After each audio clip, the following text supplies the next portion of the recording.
ಶ್ರೀ ಗಣಪತಿ ಶಾರದಾ ಗುರುಭ್ಯೋ ನಮಃ. ಶ್ರೋತೃಗಳಿಗೆ ಶ್ರೀ ವಸಿಷ್ಠ ಮಹರ್ಷಿ ವಿರಚಿತ ಹಾಗೂ ಶ್ರೀ ವಾಲ್ಮೀಕಿ ಮಹರ್ಷಿ ಪ್ರೋಕ್ತ ದೇವುಡು ಅವರಿಂದ ಕನ್ನಡಿಸಲ್ಪಟ್ಟಿರುವ ಯೋಗ ವಾಸಿಷ್ಠದ ಉತ್ಪತ್ತಿ ಪ್ರಕರಣದಲ್ಲಿ ವಿದೂರಥ ನಿರ್ಯಾಣವೆಂಬ 46ನೆಯ ಸರ್ಗಕ್ಕೆ ಸ್ವಾಗತ. ಹಿಂದಿನ ಸರ್ಗದಲ್ಲಿ ವಿದೂರಥನ ಮಹಿಷಿಯು ಆತನ ಪತ್ನಿಯೂ ಸಹ ಸರಸ್ವತಿಯ ಆರಾಧನೆ ಮಾಡುತ್ತಿದ್ದು, ಆಕೆಯೂ ತಾನು ತನ್ನ ಪತಿಯ ಸಂಗಡವೇ ಇರಬೇಕೆಂದು ಬಯಸುತ್ತಿದ್ದಾಳೆ. ಆದರೆ ವಾಸ್ತವದಲ್ಲಿ ಅವಳು ಹಿಂದಿನ ಸರ್ಗದಲ್ಲಿ ಪದ್ಮರಾಜನ ಜೊತೆಗಿದ್ದ ಲೀಲೆಯೇ ಈಗಿನ ಸರ್ಗದಲ್ಲಿ ಪದ್ಮರಾಜನ ಮುಂದಿನ ಜನ್ಮವಾದಂತಹ ವಿದೂರಥನ ಜನ್ಮದಲ್ಲಿ ಆಕೆಯು ಆತನ ಮಹಿಷಿಯಾಗಿದ್ದಾಳೆ. ಇಬ್ಬರೂ ಲೀಲೆಯೇ, ಅಲ್ಲಿ ಎರಡೂ ಕಡೆಯೂ ಇದ್ದಾರೆ. ಅದೇ ಲೀಲೆಯು ಹಿಂದಿನ ಸರ್ಗದಲ್ಲಿಯೂ ಬ್ರಾಹ್ಮಣಿಯಾಗಿ ತನ್ನ ಪತಿಯ ಜೊತೆಯಲ್ಲೇ ಇರಲು ಬಯಸಿದ್ದಳು.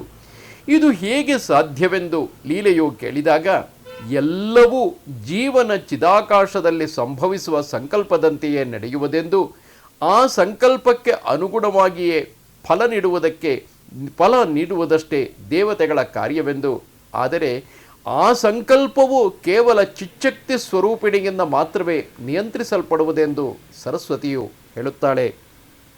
ಆ ಸಂದರ್ಭದಲ್ಲಿ ಶ್ರೀರಾಮನು ಪ್ರಶ್ನೆ ಕೇಳುತ್ತಾನೆ. ಲೀಲೆಯು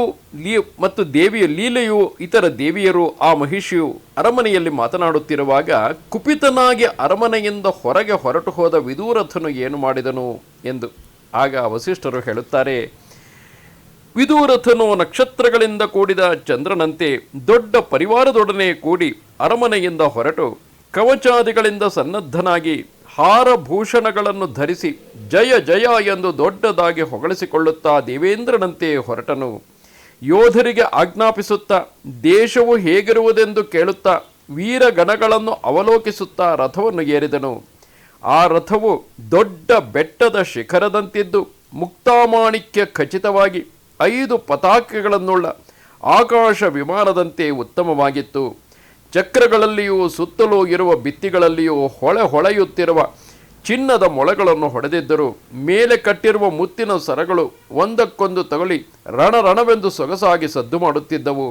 ಲಕ್ಷಣವಂತವಾಗಿ ಪ್ರಶಸ್ತಿಗಳಾಗಿ ವೇಗಶಾಲಿಗಳಾಗಿ ಕೃಷಗಳು ಸುಗ್ರೀವಗಳು ಆಗಿ ಹಾರಿ ಹಾರಿ ಹೋಗುವುದರಿಂದ ದೇವರಥಕ್ಕೆ ಯೋಗ್ಯವಾಗಿ ತಮ್ಮ ವೇಗ ಗತಿ ಕ್ರಮಗಳಿಂದ ವಾಯುವನ್ನು ಮತ್ಸರಿಸಿ ಹಿಮ್ಮೆಟ್ಟಿಸಬೇಕೆಂದು ಪಶ್ಚಾರ್ಧವನ್ನು ಎಳೆದುಕೊಂಡು ಹೋಗುತ್ತಿರುವವೋ, ಆಕಾಶವನ್ನೇ ಪಾನ ಮಾಡುತ್ತಿರುವವೋ ಎಂಬಂತಿರುವ ಚಾಮರ ಕಾಂತಿಯಿಂದ ಬೆಳಗುತ್ತಿರುವ ಹೇಷಿತಗಳಿಂದ ಅಂದರೆ ಕೆನೆಯುವಿಕೆಯಿಂದ ದಿಕ್ಕುಗಳನ್ನೆಲ್ಲ ತುಂಬುತ್ತಿರುವ ಸಂಪೂರ್ಣ ಚಂದ್ರರೋ ಎಂಬಂತಿರುವ 8 ಕುದುರೆಗಳನ್ನು ಆ ರಥಕ್ಕೆ ಕಟ್ಟಿದ್ದರು. ಕೂಡಲೇ ಉದ್ಧಾಮಗಜ ಮೇಘಗಳ ಗರ್ಜನೆಯಂತೆ ತುಂಬಿದ ಪರ್ವತ ಭಿತ್ತಿಗಳಲ್ಲಿ ಪ್ರತಿಧ್ವನಿಸಿ ಭಯಂಕರವಾದ ದುಂದುಭಿ ಧ್ವನಿಯು ಮೊಳಗಿತು. ಮತ್ತರಾದ ಸೈನಿಕರ ಕಲಕಲವು, ಆಯುಧಗಳ ಸಂಘಟ್ಟನದಿಂದ ನುಡಿಯುತ್ತಿರುವ ಸಣ್ಣ ಗಂಟೆಗಳ ನಾದವು ತಾನಾಯಿತು.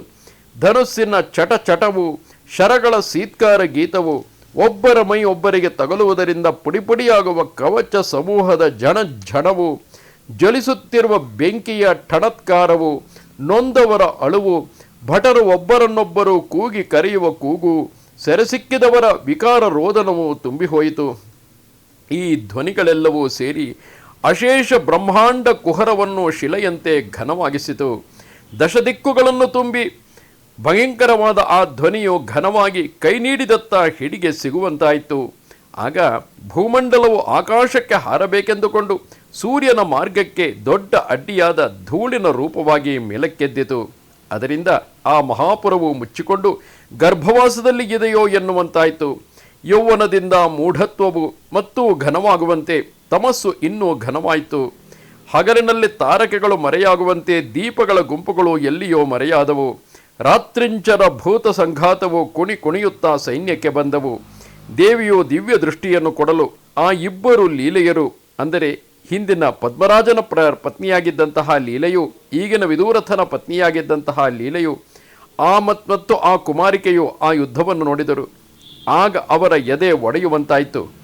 ಪ್ರಳಯ ಸಮುದ್ರ ಪ್ರವಾಹದಿಂದ ಬಡಬಾಗ್ನಿಗಳು ಶಮನವಾಗುವಂತೆ ಶತ್ರುಗಳ ಆಯುಧ ಬಾಣಗಳ ಕಟಕಟರವವು ಶಾಂತವಾಯಿತು. ತನ್ನ ಸೇನೆಯನ್ನು ನಡೆಸಿಕೊಂಡು ಹೋಗುತ್ತಿದ್ದ ವಿದೂರಥನು ಪ್ರತಿಸೈನ್ಯದ ಬಲವನ್ನು ಅರಿಯದೆ ರೆಕ್ಕೆಗಳನ್ನು ಬಡಿಯುತ್ತಾ ಹಾರಾಡುತ್ತಿರುವ ಮೇರುವು ಪ್ರಳಯಾರ್ಣವವನ್ನು ಪ್ರವೇಶಿಸುವಂತೆ ಹೊಕ್ಕನು. ಆಗ ಹೆದೆಗಳ ಧ್ವನಿಯು ಚಟಚಟ ಎಂದು ಸ್ಫುಟವಾಗಿ ಕೇಳಿಸಿತು. ಆಯುಧಗಳ ಝಳಪಿಸುವಿಕೆಯಿಂದ ಕಾಂತಿ ಮೇಘಗಳನ್ನು ಕಲ್ಪಿಸುತ್ತಾ ಪರಸೈನ್ಯ ಪರಂಪರೆಯು ಸಂಚರಿಸಲಾರಂಭಿಸಿತು. ನಾನಾ ಆಯುಧಗಳೆಂಬ ಪಕ್ಷಿಗಳು ಅಂಬರವನ್ನು ಸೇರಲು ಹಾರಿದವು. ಶತ್ರುಗಳ ಪ್ರಾಣಗಳನ್ನು ತೆಗೆಯಲು ಅವುಗಳ ಕಾಂತಿಯು ಮಲಿನವಾಗಿ ಮಂದವಾಯಿತು. ಶಸ್ತ್ರಸಂಘಟ್ಟನದಿಂದ ಹುಟ್ಟಿದ ಬೆಂಕಿಯು ಕೊಳ್ಳಿಗಳ ಬೆಂಕಿಯಂತೆ ಉರಿಯಿತು. ವೀರರೆಂಬ ಮೇಘಗಳು ಶರವರ್ಷಣವನ್ನು ಕರೆಯುತ್ತಾ ಗರ್ಜಿಸಿದವು. ವೀರರ ಅಂಗಗಳಲ್ಲಿ ಗರಗಸದಂತೆ ಕ್ರೂರವಾದ ಆಯುಧಗಳು ಹೊಕ್ಕವು. ಆಯುಧಗಳು ಆಕಾಶದಲ್ಲಿ ಹೋರಾಡಿ ಪಟಪಟನೆ ಬಿದ್ದವು. ಶಸ್ತ್ರಾಗ್ನಿ ಜ್ವಾಲೆಗಳಿಂದ ಕತ್ತಲುಗಳು ಶಾಂತವಾದವು.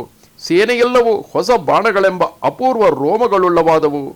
ಯಮಲೋಕ ಯಾತ್ರೆಯ ಆ ಕಾಲದಲ್ಲಿ ಕಬಂಧಗಳು ಅಂದರೆ ಶವಗಳು ಎದ್ದು ನಟರಂತೆ ಸಾಲು ಸಾಲಾಗಿ ಕುಣಿದವು. ಅದಕ್ಕೆ ತಕ್ಕಂತೆ ರಣಯೋಗ್ಯವಾದ ವೇಷವನ್ನು ಧರಿಸಿರುವ ತರುಣ ಪಿಶಾಚಿನಿಯರು ರಣೋದ್ರೇಕದಿಂದ ಗಟ್ಟಿಯಾಗಿ ಹಾಡಿದರು. ಆನೆಗಳ ಬಲವಾದ ದಂತಾದಂತಿ ಕಾಳಗದಲ್ಲಿ ಠಂಕಾರಗಳು ತುಂಬಿದವು. ಕವಣೆ ಕಲ್ಲುಗಳು ಮಹಾನದಿಗಳಂತೆ ಆಕಾಶದಲ್ಲಿ ಓಡಿದವು. ಗಾಳಿ ಬಂದಾಗ ಕಾಡಿನಲ್ಲಿ ತರಗೆಲೆಗಳಂತೆ ಶವಗಳು ಉರುಳಿದವು. ಮರಣವೆಂಬ ಮಳೆಗರೆಯುತ್ತಿರಲು ರಣಾಂಗಣವೆಂಬ ಪರ್ವತದಿಂದ ರಕ್ತ ಪ್ರವಾಹಗಳು ಹರಿದವು. ಧೂಳುಗಳೆಲ್ಲವೂ ರಕ್ತದಿಂದ ಅಡಗಿತು. ಕತ್ತಲೆಯೆಲ್ಲವೂ ಆಯುಧದಲ್ಲಿಯೇ ಪ್ರಕಾಶಗಳಿಂದ ಬೆಳಗಿತು. ಯುದ್ಧದಲ್ಲಿಯೇ ಮನಸ್ಸು ನೆಟ್ಟಿರುವುದರಿಂದ ಶಬ್ದವಾಗುವುದು ನಿಂತಿತು. ಸತ್ತರೂ ಸರಿ ಎಂಬ ನಿಶ್ಚಯದಿಂದ ಭೀತಿಗಳು ಅರಳಿದವು. ನಿಶ್ಚಲವಾದ ಮೇಘದಂತೆ ಯುದ್ಧವು ನಿಶ್ಶಬ್ದವಾಗಿ ಗದ್ದಲವಿಲ್ಲದೆ ಕೊಂಚ ಹೊತ್ತು ನಡೆಯಿತು. ಖಡ್ಗಗಳ ಠಂಕಾರವು ಮಾತ್ರ ಕೇಳಿಸುತ್ತಿತ್ತು. ಶರಸಮೂಹಗಳು ಖದ ಖದ ಎಂದು, ಭುಷುಂಡಿಯು ಟಕ ಟಕಿ ಎಂದು, ಮಹಾಸ್ತ್ರಗಳು ಹೋರಾಡುತ್ತಾ ಝಣ ಝಣವೆಂದು, ತಿಮಿ ತಿಮಿ ಎಂದು ಶಬ್ದ ಮಾಡುತ್ತಿರಲು ರಣವು ದುಸ್ತರವಾಗಿತ್ತು. ಇಂತೆದು ಆರ್ಷವು ವಾಲ್ಮೀಕಿ ಪ್ರೋಕ್ತವೂ ಆದ ಶ್ರೀ ವಾಸಿಷ್ಠ ರಾಮಾಯಣದ ಉತ್ಪತ್ತಿ ಪ್ರಕರಣದಲ್ಲಿ ವಿದೂರಥ ನಿರ್ಯಾಣವೆಂಬ 46ನೆಯ ಸರ್ಗವು. ನಮಸ್ತೆ ಶಾರದೆ ದೇವಿ ಕಾಶ್ಮೀರ ಪುರವಾಸಿನಿ ತ್ವಾಮಹಂ ಪ್ರಾರ್ಥಯೇ ನಿತ್ಯಂ ವಿದ್ಯಾದಾನಂಚ ದೇಹಿಮೆ. ನಮಸ್ಕಾರ.